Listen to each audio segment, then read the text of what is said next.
Okay, thanks all of you for taking some time to do this conversation. This is going to be kind of our inaugural podcast episode, video podcast, audio podcast, all the above. And we thought it'd be a timely topic to talk about women in construction and engineering. National Women in Engineering Day is coming up in a few days, later this month in June. So we have here 3 of the women in engineering in the Copeland sphere. Juana Faraday, Chelsea Line, and Carmen Rentil. So why don't you each introduce yourself just briefly, what you do here and in general, and we'll go from there. So maybe Carmen, we'll start with you. I'm Carmen. I'm a staff consultant at Copeland, so I do a lot of the technical field work in terms of condition assessments and then deliverables for report writing. Cool. How about Juana? Yeah, well, I'm more marketing and administrative support here at Copeland, and my time here has been great. Fantastic. Chelsea? Yeah, thanks, Matt. I'm Chelsea Line, Chief of Staff, brand new to the team, and I am working on a lot of our marketing initiatives and then professional development. Cool. So recently, Carmen, you started drafting an amazing blog post to be for us, kind of highlighting a lot of the women in the firm and also another that we work with frequently. So do you want to just chat about that a little bit and what you what your goals were in putting that together and some of the things maybe you learned from that? Yeah, absolutely. So I think it's, historically been like a male-dominated industry, working in construction and the building sector in general. And so I think Copeland has kind of a unique place right now just in having so many women on the team. And so I thought it was really interesting. Everybody's kind of come from a different place. They've taken a different path, whether it be studying this and, coming into it in the industry or studying something completely different and finding their way here. And so I just wanted to kind of, for myself, learn from my coworkers, how they did it as women, how they overcame some of the challenges in the industry. So it really came from a personal kind of curiosity, but it really blossomed into something that I think is super cool and learning about mentorship with all of us. And so I know, Chelsea, you got to speak about one of your mentors who we highlighted in the blog post or soon to be blog post. And so that was really cool to learn from you. And it's also been super cool to just learn from everybody that, I might sit next to them at a desk, but I didn't know their path and how they got here. One thing that I thought was super exciting about this article for me was getting to reach out to one of my mentors. And I think especially as women in the industry, we have such a unique opportunity to mentor and network with one another. And this one was especially special, I'll say, to me because Jennifer, we spotlighted, was actually my connection to Matt. And that's how I got to join the team at Copeland. And it's just super exciting. You mentioned that we have so many women on our team. I actually came from a small team of 5 where I was the only female on the team. So to just have so many strong and inspiring women on our team it's such a great experience. Yeah, it's been really interesting reading that article, and just it hadn't occurred to me so clearly before the varying paths that everyone takes to stumble into this field, myself included. I didn't even know it existed when I until I was in it. So, but it's cool to see how everyone kind of has their own unique way. Yeah, I think that's great, getting to know the backgrounds of everyone and feel like hey, I came from a different industry. And what I'm doing here, but at the same time, you get to learn a lot from the blog posts. It's like maybe you don't understand anything about building an envelope, but when you start reading, it's like, wow, this is great. And it's kind of a fun field in that way because while there's a whole body of sort of technical background that can go into it, there's also a lot of it that's just kind of first principles. The very basic first principles are not super complicated and can be kind of you can gather a decent amount of kind of foundational knowledge pretty quickly. So in that way, it's kind of open to a lot of different backgrounds that people can come from a lot of different areas and kind of quickly get up to at least a baseline level of competence that then allows you to contribute in a whole bunch of different ways. Yeah, I think it's also something that everybody's kind of experienced, issues in their home or their apartment or wherever they've lived, and they have this like kind of strong emotional attachment to it because it's never a great thing when you experience it. And so it's something that even if you don't understand the technical, you could be the average person walking the street and I could be like, oh, have you ever had a leak in your house? Or have you ever had, something inconvenient? And they're like, oh yeah. And they can connect with you in that way. Absolutely. Speaking of sort of like personal connections, do any of you have any particular stories or like anecdotes you remember from your past career or education or experience in this field that highlights one way or the other sort of the unique experiences of being a woman in this field? And I think it stands out to you related to that. Yeah, so I'll one of kind of a unique experience that I think happens more frequently to females in the industry than males. I was on a team for several years, and several times this actually happened to me. I would show up with my coworkers and we would be going to just like an architectural firm or a project site, wherever we would be going. And several times it was always asked of me if I was someone's wife or someone's daughter. Oh. It was never just assumed that I was there as a team member, even though these are people that email me regularly. And you all work with me well enough to know I stay pretty connected. But I've never had the opposite experience where someone would ask my male coworker that same question. So it's just always sort of assumed that, oh, wow, there's a woman on the team. She must have some sort of relation. Like, or why else would she be here? And then I was actually like, oh, actually, no, I've got something to offer here. And, as great as family is, that's not why I'm here at all. I was actually not related to anyone on the team. That's wild. Yeah. So, and the flip side to that, a positive experience, just getting to have those conversations with women that have sort of been down the road before me, and asking those questions and, hey, how do you navigate that? I think there's such a fine line between explaining to someone to genuinely come from a heart of teaching and wanting to encourage inclusion and respecting everyone's seat at the table, as opposed to meeting it with a combative tone or a, well, I have every right to be here kind of attitude. So it's been really great to learn from people who have been in the same experience. And I'm super excited to get to share that with all of you. And I think just doing things like this, taking the time to talk about it, I think that is just a gift in itself. Yeah, for sure. Carmen, I know like it's often very challenging as any sort of younger consultant, engineer, architect going to job sites, getting to construction sites, being, the new person on those situations is challenging in any case. Have you noticed any like times when you felt like it was uniquely difficult as a woman going onto a construction site, dealing with that whole experience and that whole environment?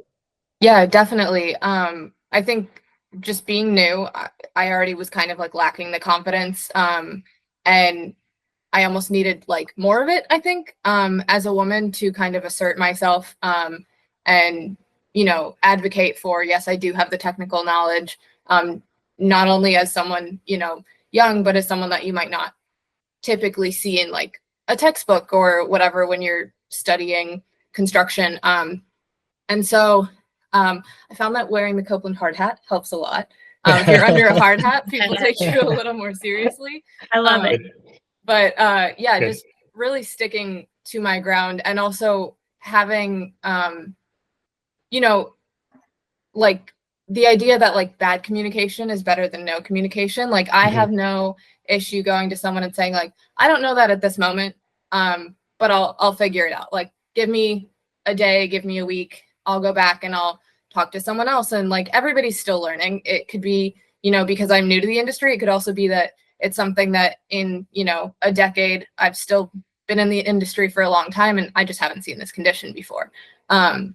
And so I think the understanding that like everybody's always learning is kind of like how I frame it when I'm talking to people, and just say like, I'll own that I don't know this right now, but I'll get you the answer, and it will be coming from me. It won't be coming from, a male at my company because he can say it. Yeah. Yeah. No, that's I'm sure that's the case. Like I'm sure it can be challenging. Just knowing what I've seen on construction sites, like it's a can be a challenging environment, like in any case. So and things that I've heard just around in the in the ether, in the environment, like on those in those kind of places. Yeah, I imagine it sometimes can be a little bit difficult. Yeah. Cool. Juana, what are some things like I don't know, like observations you've had working with, because you've worked with some other firms as well, and what are some things you've seen or thought about in the field that have struck you as something that you have a unique perspective on, or maybe just what is your perspective on some of these other firms and how women fit into the field? Yeah, it depends on the industry. I believe there are more male-focused industries, but I have seen this quite a little bit when I was studying product design, for example, and it was told that tools or maybe machines were more related to men, and it's not like that. Well, because everyone has their preferences and their skills, and this is what I see in Chelsea's and Carmen's stories. It's like you don't have to associate one male or or female with some preferences or not. It's just a human, and we are always learning and getting to know our interests. So I think that it's take away those things. Those feelings about this is associated with. That reminds me actually of a story I remember, Carmen. I think from like when you started, we didn't have the right size harness, right? Like we had a few harnesses in our collection of gear, but they were all like enormous for you, right? Yeah. So that was just something that like so we it was just something that like never kind of came up before, and then all of a sudden it's like, oh yeah, that makes sense. We should get one that fits everybody, or get another one that fits different size people. So like that was something that, if you come into a firm with a bunch of guys, generally bigger, and there's not the right gear, something you have to deal with. Yeah, just such a simple thing, right? Right. Oh, hey, this is just quick and easy, but we just never assumed we might need different sizes. Yeah. Absolutely. Matt, I have a question for you. Sure. Since you're a father to both a son and daughters, and then also you're a team leader to both male and female, what would you say that you would like your kids to know, both your daughters and your son, about being inclusive of everyone in the industry, and just like inspiring the younger generations to continue coming into the industry? That's a really good question. I mean, I think like in all my experience, I've honestly never intentionally approached it in a way to outreach to specific groups or anything like that. Like I can honestly say I've been just generally interested in people and their backstory and what they have experienced and what they come from, what their unique talents are, what their interests are. So, and that has served me well, both as a parent and as a company leader. And so I think the key is there is like in curiosity. I think really curiosity. And so like when I'm talking to my kids, if they show some spark of interest in something that we're doing as a firm, then I get excited and I talk to them all about it. I show them pictures, I pull up on my phone like some project we did or something. And I try to lure their interest in that way. And I've seen especially in my daughter's interest in when we hire a new person, they're like, oh, is it a girl? Did you hire a girl this time? And, so they love, whenever Carmen's here in the office or Phoebe's here, like they love that. They want to come in and talk with them.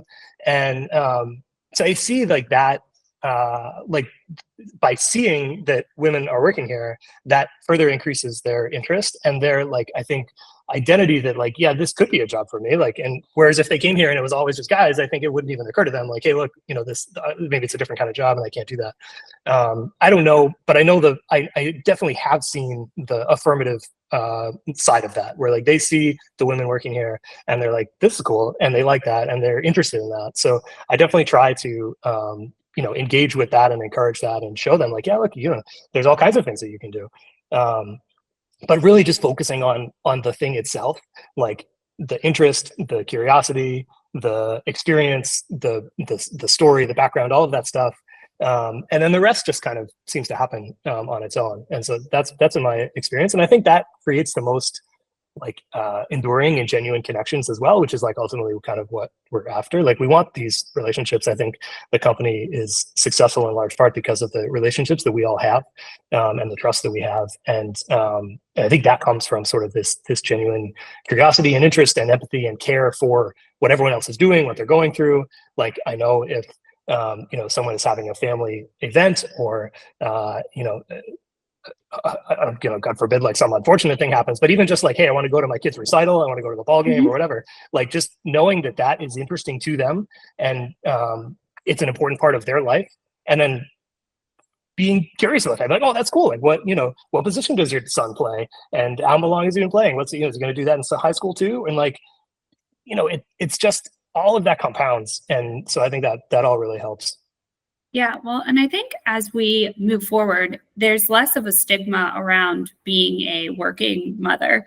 I mean, I talk to you guys about my kids all the time, and just as Matt, like my kids are very much a part of the day. They're just naturally ingrained in my work and they take an interest. And I think it's less of like, well, hey, if you're here today, then where are your kids? Like, I think that's becoming less and less of a conversation in terms of like the gender stereotype of, well, if mom's traveling, what's happening at home? Like it's more of an organic, like, hey, Chelsea, how are your kids doing? Like, happy to see you. Like, it's just part of the conversation as opposed to like this genuine, no one knows what's happening if mom's out of town. Like, what must be going on kind of thing. Yeah, I think there's always been sort of this like implicit assumption that like someone else is taking care of the kids, like in like when it's a male dominated office, for example, like most of those guys have kids, like they have a life outside of work with, and there's kids or family or somebody like that involved, but like no one kind of questions like, well, what the heck are the kids doing right now? Like, oh, well, like the mom's taking care of them, obviously, like, like it's just, it's sort of this implied assumption, right? But so like, I've really tried to, like, my kids are always in the office here. Like they're drawing on a whiteboard, they're doing cartwheels across the floor and stuff like that. And like, number one, I like having them here. I like them around, but also some of it is like, look, I want that to be part of the culture. Like it's intentional in a way. It's like, I want people to be like, okay with that and see that that's okay. Like, so if they have kids or when they have kids, they know that that's cool. And that's like, it's just part of everyone's life. And so I want it to just continue to be, like, it's just one more thing. It's like, oh, like we were talking about how much we love golf and we're also talking about what our kids are doing. Like it's the same. Like it's your hobby, it's your interest, it's your this just other piece of your life that's interesting and takes up a part of your bandwidth. And like, so I don't, that's another example of like, I don't think that's necessarily like a male or female thing on its own. It becomes that because historically we've ignored, like the male side of it, like that, that men also have this part of their life. That's just assumed that someone else is taking care of it and it's not part of their work life. But so if we bring it into work life for everybody, I think it's, it helps everyone and it helps encourage the inclusion of that part of the work life for women who traditionally have had to like try to push that aside in the professional setting because like the men aren't paying attention to it. So they feel like they don't, they aren't given the opportunity to bring it in on their side too. Yeah, absolutely. And I think without even intentionally meaning to, by creating that culture, we're also like fostering the interest into the industry from younger generations. And like, especially here, they're seeing, my kids see that every day. I mean, oftentimes I have a kiddo sitting right next to me while I'm talking to you, and he's building a structure out of sand. And we talk about a strong building foundation. And, he sees, oh, wow, mommy's a girl and she's doing this. And my daughter, she's soaking in the problem solving. But just for the sole fact that it's okay that they're around and that they're a part of the day, they know that this industry is becoming more and more inclusive, which is just really cool because I think even if we say 10 years ago, it might not have felt the same way. Yeah, I think the visibility aspect of it too is like super cool. I have family friends that their mom is a firefighter, which again, like male dominated industry. And it was really cool because as she was raising her kids, her daughter, one day I used to babysit and she was like, wait, men can be firefighters? And it was like, for me, I had always like had the flip. And so it was really cool to see, like, you know, there's more. I mean, it was her personal life, but seeing more visibility of like women in these industries that have historically been male dominated, and having things like cartoons come out that, you know, have female leads or whatever, like it's planting these seeds in kids' minds earlier on that, you know, it doesn't have to be a, you know, girls go play with Barbies, boys go play with Legos. Like it can be, you know, play with what you're interested in. Yeah, definitely. That's great for the next generations. It's very nice to get into this industry. Like I have said something like this in my answers before, but it's great because it's great how your life, maybe you're like, you have this spark, as you said, Matt, but then you don't know when you will be connecting all these kind of dots together. And being here, it gave me this thought that I can connect it. Even though I'm a woman, I'm not an engineer, but I can be connected as well and get to know the industry. Yeah, that's fantastic. I think that's like a key little kernel too, is that like this industry, engineering, construction, architecture, is super, super broad, right? Like there's all kinds of things that go into that as well. And so the variety of background and interest and skills and expertise that are needed to produce good results across the board in all different parts of this industry is, you know, endless. Like there's endless variety. So there's opportunity for all kinds of those inputs. And so like there's a place for all kinds of people with all kinds of backgrounds and interests and expertise. Yeah, regardless of gender. Of course, yeah. Or so interest, and there's just so many different opportunities. Yeah, exactly. And I think Fantastic. like our remote platform has also given us like the opportunity to connect with people that maybe we wouldn't typically work with. Like, you know, Chelsea, you live in a completely different state and I work with you on the daily. Like that, we're building a team that, you know, you're building it based on like what people are passionate about and what people are, you know, their skill set, and not necessarily like location based. So you're able to kind of span some of those barriers and connect or be mentored by people that maybe you typically wouldn't have before. Yeah, that's certainly intentional and something that I'm really happy about, and I think, you know, has allowed us to connect with all kinds of people, Juana included, that we otherwise, you know, wouldn't be working with, wouldn't be connected to, and that awesome experience and expertise and connection and relationships really add to the whole. So and it, you know, the piece that binds us is this passion for quality construction and durability and sustainability, and, you know, using these skills to improve the world that we all live in, and like that being the core, like that being the connective tissue between all of us, not like that we all live in the same city or that we're all the same gender or something silly, like, but on what is actually interesting to us and what keeps us passionate every day. Like that's pretty powerful, I think, and has been important. Wow, I can't think of a better way to follow that up, Matt. Yeah. That was awesome. Really speaks Awesome. to what we're doing here. What's that? I think it really speaks to what we're doing here as a firm. I agree. Cool. Well, thank you all so much for taking a little bit of time out of your day to chat. I think this is very a lot of fun, and I hope we can do more of these kind of things. And so thank you. Thank Yeah, you. absolutely.